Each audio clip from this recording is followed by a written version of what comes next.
नमो भगवते वासुदेवाय। आज हम श्री गर्ग संहिता के मथुरा खंड के 24वें अध्याय का दूसरा भाग सुनेंगे। तो ये शुरू करते हैं।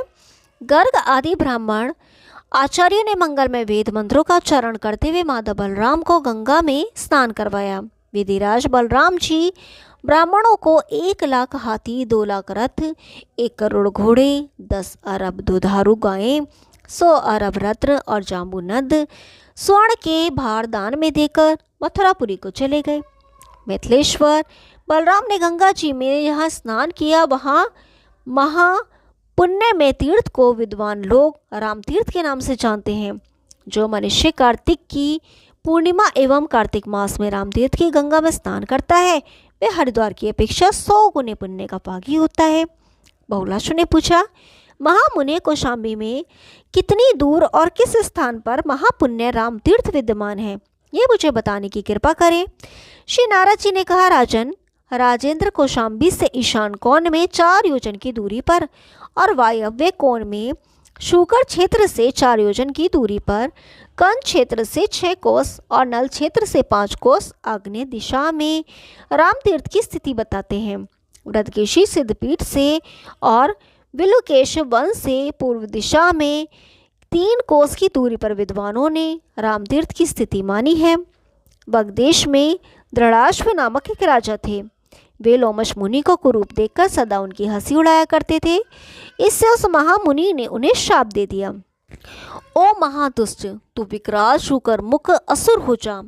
इस प्रकार मुनि के शाप से राजा दृढ़ाश्व कोल नामक क्रोड़ मुख असुर हो गया। फिर बलदेव जी के प्रहार से आसुर शरीर को छोड़कर महादैत्य कोल ने परम मोक्ष प्राप्त कर लिया। तब बलराम, उद्धव आदि 3 मंत्रियों के साथ वहां से तत्काल हृदय जहर तीर्थ को चले गए, जहां जरहू के दाहिने कान के गंगा जी का प्रादुर्भाव हुआ था। उस ब्राह्मण शिरोमणि जहू के नाम पर ही गंगा को जाह्नवी कहा जाता है। वह ब्राह्मणों को दान दे रात भर सब लोग वहीं रहे। तदंतर वहां से पश्चिम भाग में पांडवों का अत्यंत प्रिय आहार स्थान नामक स्थान है, जहां पहुंचकर उन लोगों ने रात्रि में निवास किया। वहां ब्राह्मणों को दान तथा उत्तम गुणकारक भोजन देकर वे वहां से 1 योजन दूर मांडुक देश के पास गए। मांडुक देव ने अनंत देव की कृपा प्राप्त करने के लिए बड़ी भारी तपस्या की थी। उसी के लिए अपने समाज के साथ बलदेव जी वहां गए। वह मुंह ऊपर किए एक पैर के बल पर खड़ा था। उसके नेत्र ध्यान में निश्चल थे। वह हृदय में बलदेव जी के स्वरूप का दर्शन करते हुए उन्हीं के साक्षात दर्शन के लिए लोलुप था। बलदेव जी ने उसके हृदय से अपने उस स्वरूप को हटा लिया। तब उसे नेत्र खोलकर अपने आराध्य देव को बाहर देखा। वे वनमाला से सुशोभित थे और एक कान में कुंडल धारण किए हुए थे। उनकी अंग कांति गौर थी तथा वे तालछिन से अंकित ध्वजा वाले रथ पर बैठे थे। अनंत देव के उस परम सुंदर रूप को देखकर उसने बड़ी भक्ति से उनकी स्तुति की। फिर वह अपने आराध्य के चरणों में गिर पड़ा। बलदेव जी ने उसके मस्तक पर हाथ रखा और कहा, वर मांगो। तब वह बोला, स्वामिन, यदि आप साक्षात भगवान मुझ पर प्रसन्न हैं अथवा यदि मैं आपके अनुग्रह का पात्र हूँ तो सुखदेव जी के मुख से निकली हुई उस सर्वोत्तम भागवत संहिता को मुझे दीजिए, जो समस्त कली दोषों का विनाश करने वाली और श्रेष्ठ है। बलदेव जी ने कहा, अनग, तुम्हें उद्धव जी के द्वारा श्री भगवत संहिता की प्राप्ति होगी, जिसका कीर्तन कलयुग में सर्वाधिक महत्व रखने वाला है। मांडुक ने पूछा, स्वामिन, भगवान ने उद्धव जी को भागवत संहिता सुनाने का मुख्य अधिकार क्यों दिया है और उनके साथ मेरा संयोग कब होगा? अब इस मेरे संदेह का निवारण कीजिए। बलदेव जी बोले, मैं परम गोपनीय एवं परम अद्भुत रहस्य की बात बताता हूँ। आज भी मेरे निकट ये उद्धव जी विराजते हैं। तुम इनका दर्शन कर लो। यह उत्तम दर्शन तुम्हें परमात्मा प्रदान करने वाला है, परंतु आज तीर्थ यात्रा के अवसर पर तुम्हें इनका उपदेश नहीं प्राप्त हो सकता। जिस प्रकार ये भागवत के उपदेशक होंगे वह मैं तुम्हें बता रहा हूँ। मैंने उद्धव को श्रीमान आचार्य के पद पर इसलिए स्थापित किया है कि ये संहिता ज्ञान स्वरूप है। नंद आदि ब्रजवासियों तथा गोपांगनाओं की प्रीति के लिए भगवान श्री कृष्ण के उद्धव को अपना प्रीतिनिधि बनाया भेजा है। अपना स्वरूप परिकर का पद और जो कुछ भी पूर्ण भगवता है वह सब अपने स्वभाव और गुण के साथ परमात्मा श्री कृष्ण ने उद्धव को अर्पित की है। उन्होंने उद्धव को और अपने को एक ही मानकर आचरण किया है। श्री कृष्ण ने अपना आंतरिक रहस्य पहले उद्धव के सिवा और किसी पर प्रकट नहीं किया था। उन्होंने इनमें अपनी अभिन्नता का साक्षात्कार किया है। ब्रजवासियों ने इन्हें साक्षात श्री कृष्ण ही जानकर बड़े आदर से इनका पूजन किया था। वसंत और ग्रीष्म दोनों ऋतुओं में इन्होंने ब्रजभूमि में विचरण किया और राधा कुंड के समीप रहते हुए श्री राधा का शोक शांत किया। उद्धव ब्रजवासी अनुगामियों के साथ वहाँ की भूमि में यत्र तत्र सर्वत्र विचरे हैं। इन्हें गौओं तथा नंद आदि गोपों और गोपांगनाओं का वियोगार्थी हारी कहा गया है। ये मंत्री के अधिकार में कुशल तथा समस्त पार्षदों के अग्रगामी हैं। जब भगवान के अंतर्धान की वेला आएगी उस समय धर्म पालक देहधारी भगवान उद्धव को अपना परम अद्भुत तेज भी दे देंगे।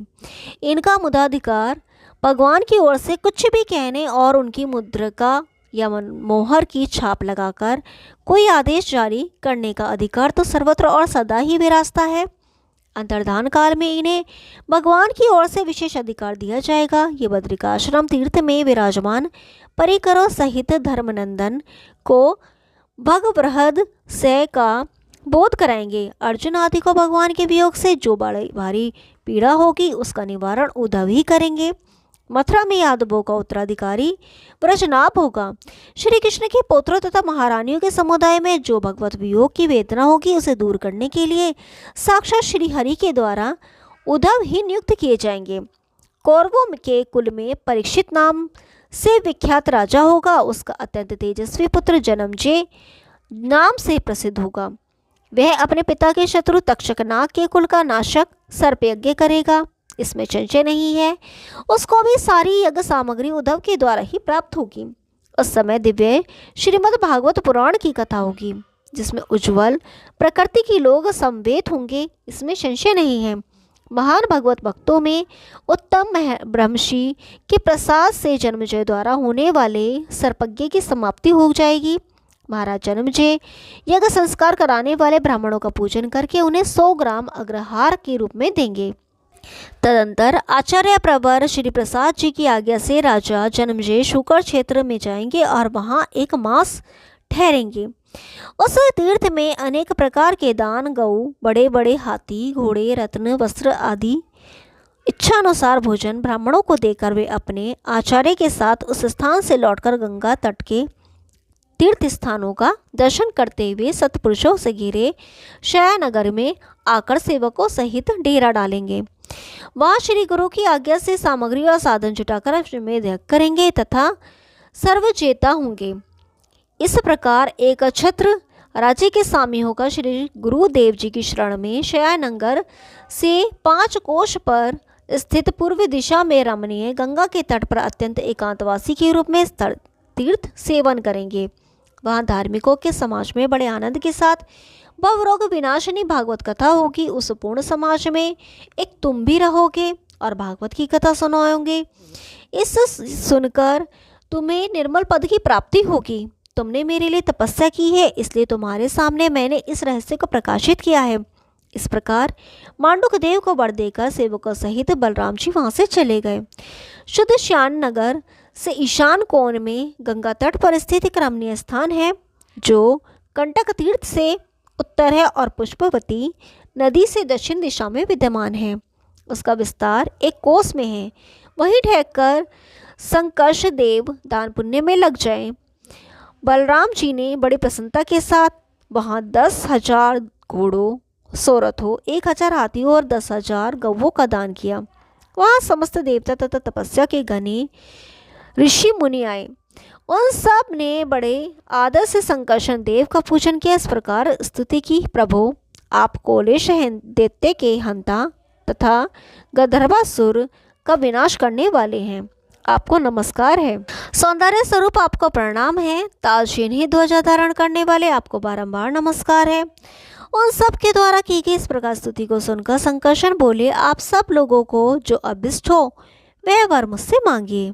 ब्रह्मषि और देवता बोले, भगवान जब जब आपत्ति में पड़कर हम आपके चरणों का चिंतन करें, तब तब आपकी आज्ञा से समस्त बाधाओं से मुक्त हो जाएं। बलराम ने कहा, जब जब आप लोग मेरी शरण में आकर मेरा स्मरण करेंगे, तब तक कलयुग में निश्चय ही मैं आप लोगों की रक्षा करूंगा। यह मेरा सत्य वचन है। इस स्थान पर मुनि पुवांगों ने मेरा पूजन करके वर प्राप्त किया, इसलिए कलयुग में यह तीर्थ संकर्षण स्थान नाम से विख्यात होगा। जो लोग इस तीर्थ में गंगा स्नान और देवताओं का पूजन करेंगे, ब्राह्मणों को दान देंगे और भोजन कराएंगे और विष्णु भगवान की पूजा करेंगे, इस भूतल पर उनका जीवन सफल होगा। वे देवताओं के लोक में जाएंगे, अथवा यदि उनके मन में कोई अभिष्ट होगा तो उस अभिष्ट को ही प्राप्त कर लेंगे। तदंतर बलराम सबके साथ अपनी पूरी मथुरा को चले गए। कोल राक्षस का वध और गंगा के जल में स्नान करके उन्होंने लोक संग्रह के लिए प्रायश्चित किया था। जो मनुष्य बल के देवता बलराम की इस कथा को सुनेंगे, वे सब पापों से मुक्त होकर परम गति को प्राप्त होंगे। ओम नमो भगवती वासुदेवाय। कल 25वां अध्याय सुनेंगे, तब तक के लिए नमस्कार।